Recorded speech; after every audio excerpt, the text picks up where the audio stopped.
അന്താരാഷ്ട്ര കേരള പഠന കോൺഗ്രസ് സമാപിച്ചു. വിവരങ്ങളുമായി ദിനകർ ചേരുകയാണ്. ദിനകർ, വികസന നയം രൂപീകരിക്കുക എന്നതായിരുന്നു കേരള പഠന കോൺഗ്രസിന്റെ ലക്ഷ്യം. ഇത്തരത്തിൽ ഏതൊക്കെ വികസന നയങ്ങളാണ് രൂപീകരിക്കാനായത്? ഒരു സമഗ്രമായ ചിത്രം.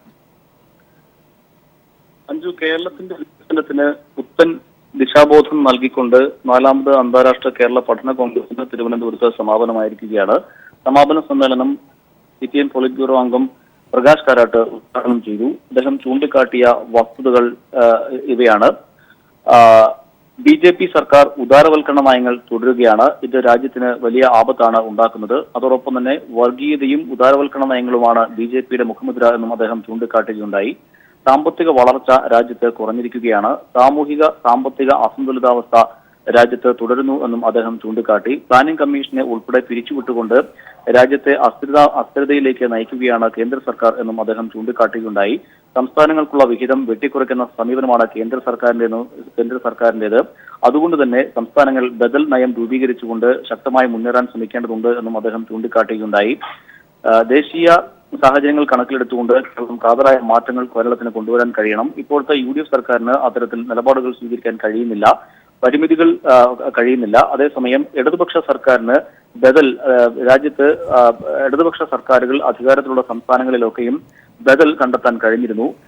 കേരളത്തിൽ മുൻ LDF സർക്കാരിന്റെ കാലത്ത് അത്തരത്തിൽ ബദൽ നയങ്ങൾ നടപ്പാക്കാൻ കഴിഞ്ഞിരുന്നു. അത് വലിയ വിജയത്തിലേക്ക് എത്തിക്കാനും കഴിഞ്ഞിരുന്നു. എന്നാൽ തുടർച്ചയായി വന്ന UDF സർക്കാർ അത്തരം നിലപാടുകളെ എല്ലാം പാടെ തൂത്തെറിഞ്ഞുകൊണ്ട് സംസ്ഥാനത്തെ ഇരുട്ടിലേക്ക് നയിക്കുകയാണ് ചെയ്തത് എന്നും അദ്ദേഹം കുറ്റപ്പെടുത്തുകയുണ്ടായി. അത്തരം കാര്യങ്ങൾക്കൊക്കെ ഒരു പരിഹാരം കാണാൻ അന്താരാഷ്ട്ര പഠന കോൺഗ്രസിന് കഴിയും എന്നും അദ്ദേഹം ചൂണ്ടിക്കാട്ടുകയുണ്ടായി. വിവിധ വിഭാഗങ്ങളിലായി നടത്തിയിട്ടുള്ള ചർച്ചകൾ ക്രോഡീകരിച്ചുകൊണ്ട് അതൊക്കെ നടപ്പിലാക്കാൻ കേരളത്തിന് കഴിയണം. അതിലൂടെ കേരളത്തിന് മുന്നേറാൻ കഴിയുമെന്നും അദ്ദേഹം ചൂണ്ടിക്കാട്ടുകയുണ്ടായി. കേരളം മികച്ച സാമൂഹിക നേട്ടം കൈവരിച്ച സംസ്ഥാനമാണ്. അതിൽ നിന്നും കൂടുതൽ മുന്നേറാൻ കേരളത്തിന് കഴിയണമെന്നും അദ്ദേഹം ചൂണ്ടിക്കാട്ടുകയുണ്ടായി. വ്യാവസായിക വളർച്ച മറ്റു പല സംസ്ഥാനങ്ങളിലെ പോലെ ഉണ്ടാക്കാൻ കേരളത്തിന് കഴിഞ്ഞിട്ടില്ല. അതേസമയം LDF സർക്കാരിന്റെ കാലത്ത് പൊതുമേഖല വലിയ ലാഭത്തിലേക്ക് കൊണ്ടുവരാൻ കഴിഞ്ഞു. UDF സർക്കാർ അധികാരത്തിലെത്തിയതോടെ അത് തകർന്ന് പരിപൂർണമാകുന്ന അവസ്ഥയിലേക്ക് എത്തിച്ചേർന്നു. പൊതുമേഖലാ സ്ഥാപനങ്ങളുടെ വളർച്ച പ്രധാന ലക്ഷ്യമാകണം എന്നും അദ്ദേഹം ചൂണ്ടിക്കാട്ടുകയുണ്ടായി.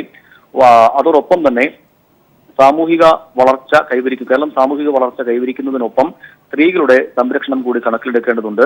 സ്ത്രീകളെ കൂടുതൽ പദവികളിലേക്ക് എത്തിക്കുന്നതിന് വേണ്ടിയുള്ള സാഹചര്യം കേരളം ഒരുക്കണം എന്നും അദ്ദേഹം ചൂണ്ടിക്കാട്ടുകയുണ്ടായി. കേരളത്തിൽ ഇപ്പോൾ സാമ്പത്തിക അസന്തുലിതാവസ്ഥ ഇപ്പോഴും നിലനിൽക്കുകയാണ്. ഉള്ളവനും ഇല്ലാത്തവനും തമ്മിലുള്ള അന്തരം വളരെ വലുതാണ്. അത് പരിഹരിക്കുന്നതിന് ശക്തമായ ഇടതുപക്ഷ സർക്കാർ അനിവാര്യമാണ് എന്നും അദ്ദേഹം ചൂണ്ടിക്കാട്ടുകയുണ്ടായി. റബ്ബർ കർഷകരും നാണ്യവിള കർഷകരും പ്രതിസന്ധിയിലാണ്. കാർഷിക മേഖലയുടെ സമഗ്രമായ സംരക്ഷണം അനിവാര്യമാണ്. ഇതിന് ശക്തമായ നടപടികൾ കൈക്കൊള്ളാൻ ഇടതുപക്ഷങ്ങൾക്ക് മാത്രമേ കഴിയുകയുള്ളൂ എന്നും അദ്ദേഹം ചൂണ്ടിക്കാട്ടുകയുണ്ടായി. അതോടൊപ്പം തന്നെ അധ്യക്ഷനായിരുന്ന കോടിയേരി ബാലകൃഷ്ണൻ ചൂണ്ടിക്കാട്ടിയ ചില കാര്യങ്ങൾ ഇവയാണ്. സംസ്ഥാനത്ത് ശക്തമായ അഴിമതി വളരുകയാണ്. അഴിമതി ഇല്ലാതാക്കാൻ ഭരണപരിഷ്കാര നടപടികൾ അനിവാര്യമാണ് എന്ന് അദ്ദേഹം ചൂണ്ടിക്കാട്ടുകയുണ്ടായി. കോർപ്പറേറ്റുവൽക്കരണത്തിന്റെ പ്രത്യാഘാതം കേരളവും അനുഭവിക്കുകയാണ് എന്നും അദ്ദേഹം ചൂണ്ടിക്കാട്ടുകയുണ്ടായി. ബദൽ നയങ്ങൾ നടപ്പാക്കാൻ LDF സർക്കാർ ശ്രമിച്ചു. എന്നാൽ UDF സർക്കാർ അവ ഇല്ലാതാക്കി എന്നും അദ്ദേഹം കുറ്റപ്പെടുത്തുകയുണ്ടായി. ഉദാരവൽക്കരണ നയങ്ങൾക്ക് ബദൽ സാധ്യമാണ് എന്ന LDF സർക്കാർ തെളിയിച്ചു.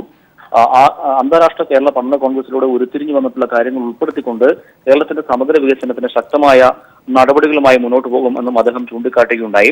കേരളം മതനിരപേക്ഷത ഉയർത്തിപ്പിടിക്കുന്നതിൽ എന്നും മുൻപന്തിയിലാണ്. എന്നാൽ കഴിഞ്ഞ 5 വർഷം കൊണ്ട് UDF സർക്കാർ മതനിരപേക്ഷത ഇല്ലാതാക്കുന്ന തലത്തിലേക്ക് കാര്യങ്ങൾ കൊണ്ടുചെന്നെത്തിച്ചു. മതശക്തികൾ ഭരണ രംഗങ്ങളിൽ പിടിമുറുക്കുന്ന സാഹചര്യമാണ് ഇപ്പോൾ ഉള്ളത്. അത് അനുവദിക്കാൻ കഴിയുകയില്ല. അതിനെതിരെ ശക്തമായ നിലപാട് സ്വീകരിച്ചുകൊണ്ട് മുന്നോട്ട് പോകാൻ കഴിയുന്ന സർക്കാരാണ് സംസ്ഥാനത്ത് അനിവാര്യമെന്നും അദ്ദേഹം ചൂണ്ടിക്കാട്ടുകയുണ്ടായി. അതോടൊപ്പം തന്നെ